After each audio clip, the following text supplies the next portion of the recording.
All right, real quickly, I want to run developers through how I've written my semantic search algorithm for Foundry because it's super important to understand that there are strict memory limits when you run ontology queries and timeouts. And this forces you into it's kind of good because it forces you into a search algorithm that is super optimal to like get to exactly the information you want and nothing else.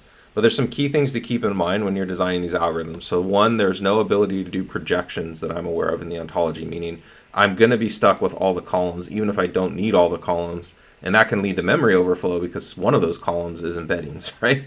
So like sometimes you might even find yourself having to like split object types just to get rid of the big columns you don't want to deal with and do search arounds to join them back up.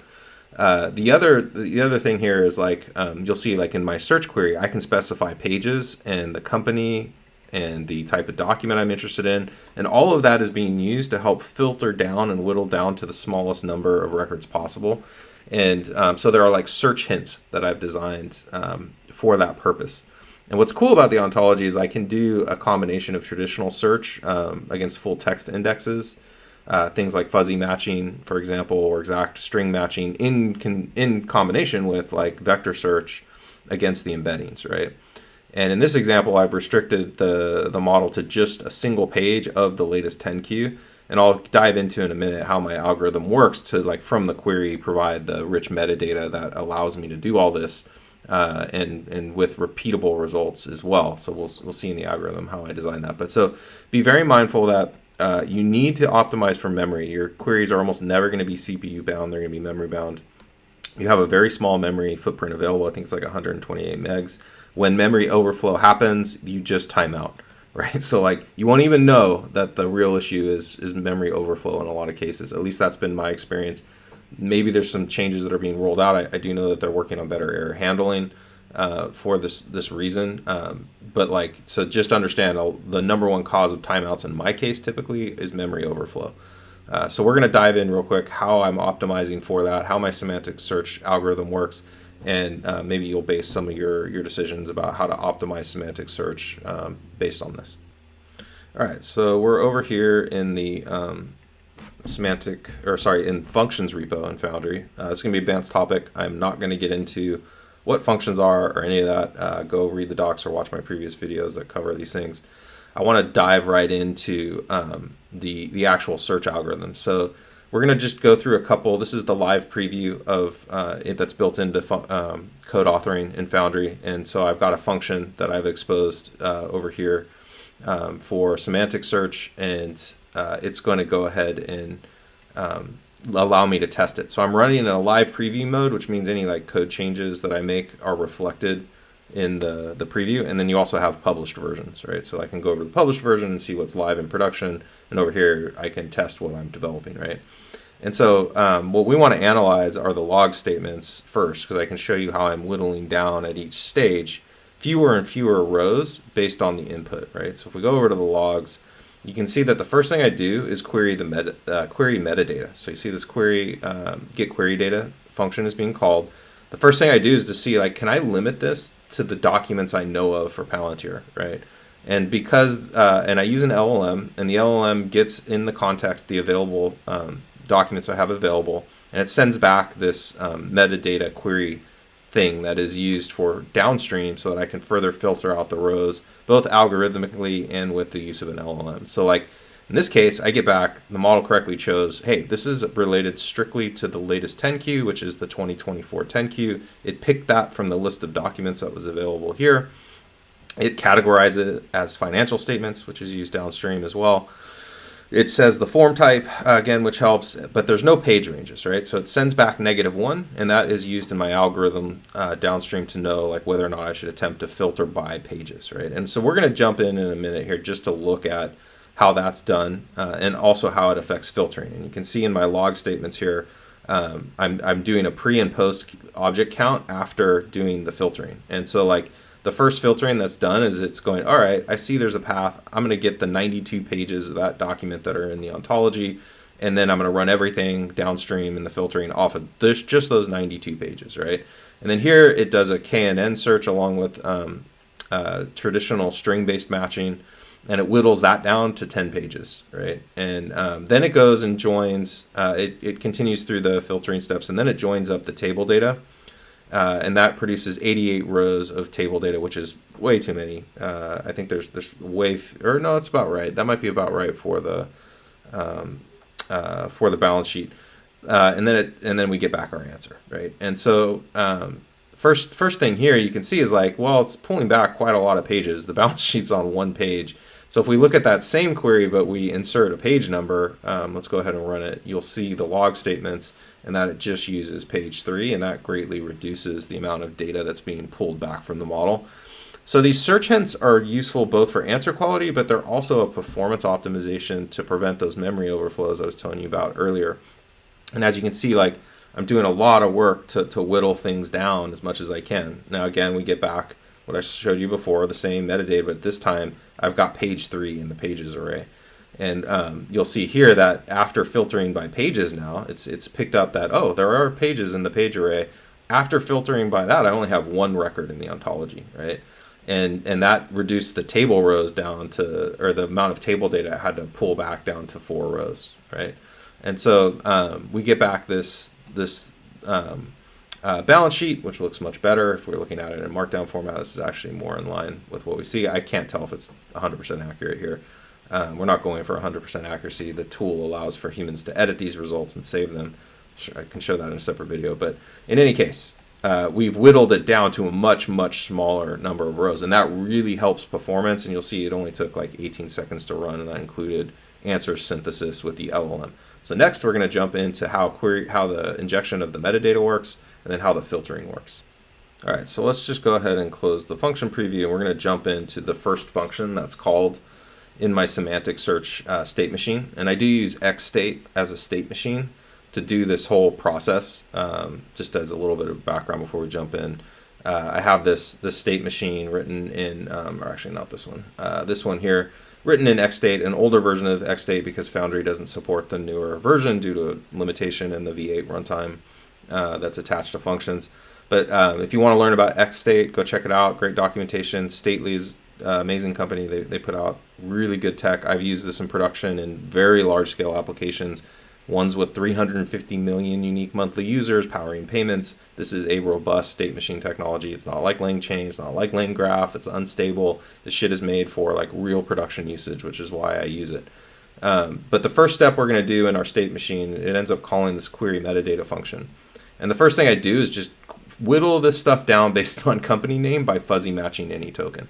And if you're familiar with Elasticsearch, you know how fuzzy matching kind of works. I believe it uses n-grams to match matching strings, some form of n-grams. I'm not sure how this is implemented in Foundry because with Object Storage V2, that's proprietary database. So you're going to have to experiment with it to understand exactly like the accuracy you're going to get. But it's not, it used to use Elasticsearch under the hood for these things. My understanding is now the ontology doesn't. But in any case, it behaves a lot like Elasticsearch. So the first thing I do is just string-based fuzzy matching, find me the company that this looks like so that I can reduce the number of records as much as possible, right? And then I use an LLM inject the user query and say, based on that query, pick from the supported forms that are down here. Like these are the only supported forms. I want you to output which form of these it is, or just choose other if it's not there. And then I inject the document paths that we saw earlier. Those paths are the actual PDFs that are included in here. So if we go over to the SEC filings dataset, I'll show you what the paths look like. They're literally just the name of the PDF. So if we come in here, right here, so you can see that these are like the paths, right? And these are only documents that I've ingested, right? And so what I do is I reduce those down. Those paths are reduced down to a unique set, which we do here, right? So I just reduce those to a unique set, and I put them in here, and I say, hey, if the user query can be restricted to just one of these documents, like if they're asking for the latest 10Q or they're asking for the latest 10K, the model correctly picks which of those paths to restrict the model to, or restrict the output to. And the output type is here. So like I'm asking the model, hey, you're going to output this JSON structure. This is the type definition of the JSON structure I want. for the metadata, which includes any company name, the categories, the page ranges, the forms, and the paths. And I give it examples here of like, if the question is this is what you should output, right? If the input is X, this is what the output is. And that's how I train that's how I do most of my in-context learning. I treat it as if it was almost like the examples anyway, almost as if they were like fine-tuning data. I try not to be as verbose on instructions, and I do include them. It does help with the precision of the results you get, but I also load up on some examples that look like fine-tuning data for the model. And then output is, again, we get back that metadata, that rich metadata that we're looking for. So if we go into the SEC search function again, let's go ahead and run it again, and I'll show you.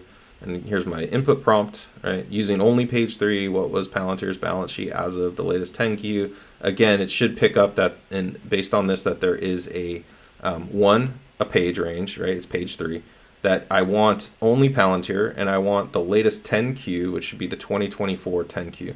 So what comes out of this metadata query should be limited to those things if my model is behaving appropriately. So let's check the logs, and we can see what we got back here. Here's the metadata that was produced from this metadata query step.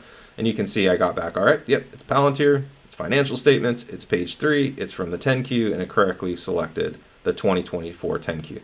So this ability to like get back metadata, which you can use downstream, and I'll show you in the next step how this data is used, greatly, it decouples you from having to rely on the LLM for as much stuff downstream. You can do more computational work that has a precise answer. It's a deterministic workflow, right? I can write deterministic algorithms that search my data using this injected query data.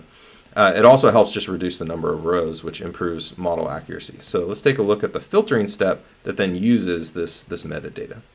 All right, so we're going to jump over to the filtering step. And here's where we jump through lots of hoops. This is super fun. Like, here is where, when shit breaks, this is where it breaks, because we're getting too many records back.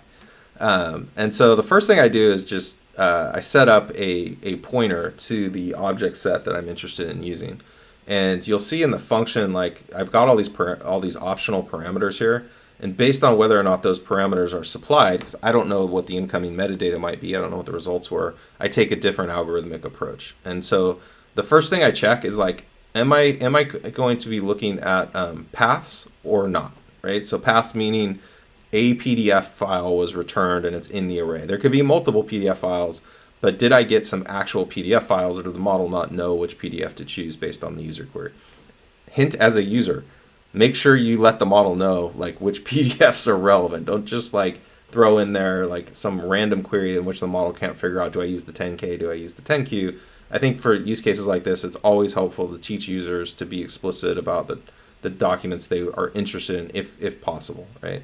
And so the first thing I do is I go in and I filter the object set. And I do this like hack here. It's not a hack. It's actually really cool. Because I'm getting an array of paths, what I want to do is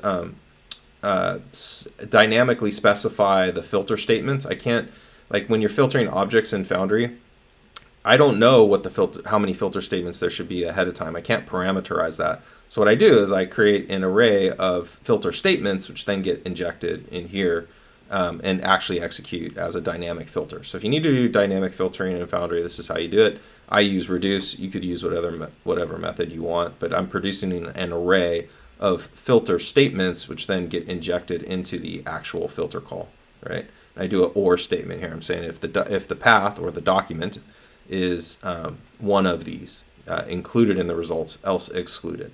And then I check, did I get page ranges, right? And page ranges are really only relevant if you know the documents you're in, right? So like I assume that I'm not getting page ranges for things if I don't have a path, right? And so this if conditional only executes if I have documents that are specified. And then in here, I do the same thing. I just do an exact match on the values. And again, this is where you're doing algorithmic filtering on the relevant things. I'm not using an LLM here. All of this is deterministic. Given X inputs, I always get X outputs. And if I don't get pages, then I go, and first thing I do is I do a fuzzy match, like a traditional string matching against pages.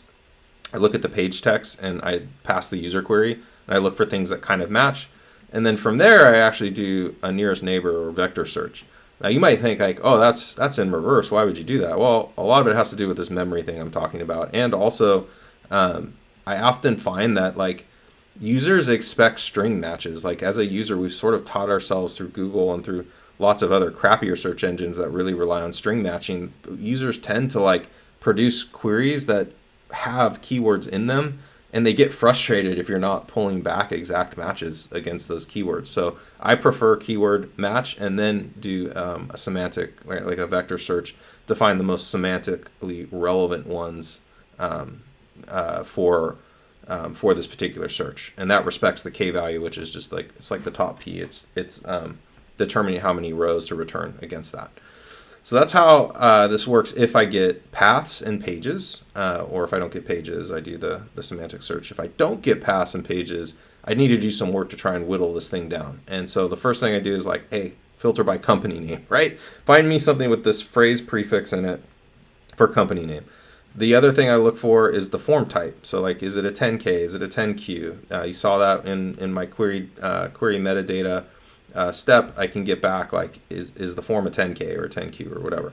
So I'm filtering based on that. And then I look at the categories, and you saw like in my sample results, you can get back categories of document types, which are also in my ontology. And again, these are deterministic steps, right?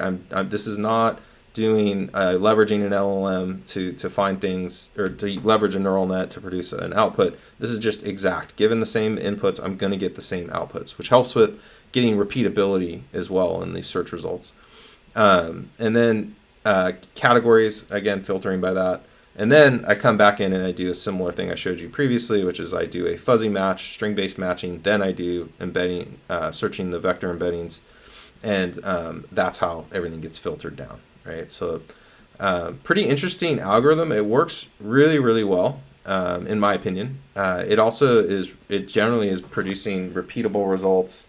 I think that I can improve it over time and I will find holes. Like as I get more and more documents loaded in here, I'm going to have to do more. I may have to do more and more optimization. But the fact that I can filter by company and by document type generally produces pretty good output. Like even if I had tens of thousands of these documents, if the model knows which document to grab and which form type, and if I restricted by page ranges even more. Here you can see that I got a same result as I got last time. And again, this is by restricting it to the page. Even if I had tens of thousands of these things, I still think I would get fast, performant, accurate results. So it's kind of cool. Like I kind of like that Foundry forces me to make like super efficient semantic search algorithms, and they end up being fairly domain specific, right? Like I'm not going to implement this same algorithm against a different corpus. Like you kind of have to tune the algorithm. But some things do transfer, like just the whole principle around document type, page ranges. Like I have used these in other domains, the same approach, where you do supply metadata. There just might be like slight differences in the metadata that is returned. But this same approach has worked across domains. It's not exactly the same, right? I kind of have to tune the search algorithm for different domains, which also plays into something I'll show you guys later, which is text-to-action workflows I'm building in Foundry, and how I kind of have like a central orchestrator that figures out how to put together specific functions I have. So you could think of like the semantic search entry point function for SEC filings as being like a function in a function catalog that an orchestrator looks at and figures out how to put those functions in the right order based on what I'm trying to accomplish. And what's cool about that is I can actually have very domain-specific solutions to these AI problems, and they just get assembled in the right order. So I don't need like one semantic search algorithm to rule them all. I can write hundreds of semantic search algorithms, and they can get orchestrated by LLMs based on what the user is trying to accomplish, and that gives me better speed and accuracy. It makes my workload, just more reliable, but also faster and cheaper to run because I can use smaller models if I need to produce those results, or no models in some cases. Anyway, I think that this is pretty cool, and I like that Foundry kind of makes you do this. I do wish that we had more options for configuring that timeout and improving the amount of available memory for these things. I know that there's compute modules which may solve that, where we can just maybe deploy these things inside compute modules. But I actually really appreciate having like an integrated development environment for functions. I don't want to stop doing that. It's a huge part of the value prop. So yeah, seeing some like additional tools to help make some of these limitations go away would be great. But again, I kind of do like the fact it makes you super hyper efficient when you're designing these things. So that's all I got for today. Hope this helps. Hopefully one day I can get this into a open source repository. You guys can all pick this up and mess around with it. All right, see you next time.